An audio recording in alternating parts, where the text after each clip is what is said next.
اگرچہ اس مسئلے میں اختلاف ہے کہ تاریخ 14 جمادی الاول تھی شہادت، ولادت کی تاریخ 20 جمادی الاول سن 563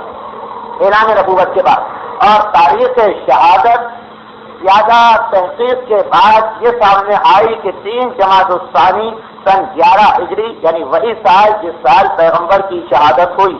البتہ کچھ علماء نے 13 یا 14 جمادی الاول کی تاریخ کو زیادہ اہمیت دی، لیکن محسن الامین یہ اپنی کتاب کے اندر تحقیق کرتے ہوئے نقل کرتے ہیں کہ در حقیقت خاتون جنت کی شہادت کی صحیح تاریخ ہمیں نہیں پتہ، بلکہ جو روایت ہم تک پہنچی وہ یہ کہ خاتون جنت اپنے باپ کی شہادت کے بعد 95 دن یا 75 دن اس دنیا کے اندر زندہ رہی۔ اب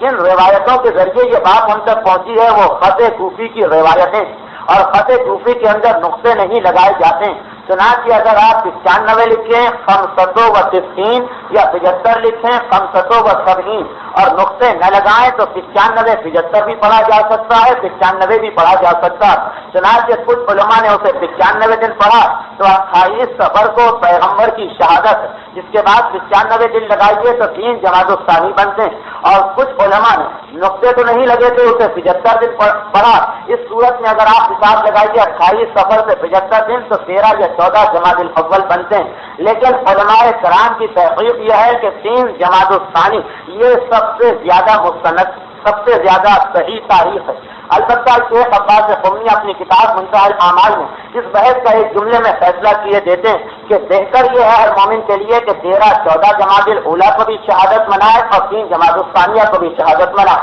اس لیے کہ دونوں تاریخوں میں احتمال شہادت۔ خاتون جنت کی کل عمر 18 سال اور 5 ماہ علماء نے بتائی، تقریباً 18 سال سے کچھ زیادہ۔ 18 سال کی عمر تھی کہ جب امت کے مصائب کو برداشت کرتے کرتے خاتون جنت اس دنیا سے رخصت ہو گئی تھی۔ برحمتک یا ارحم الراحمین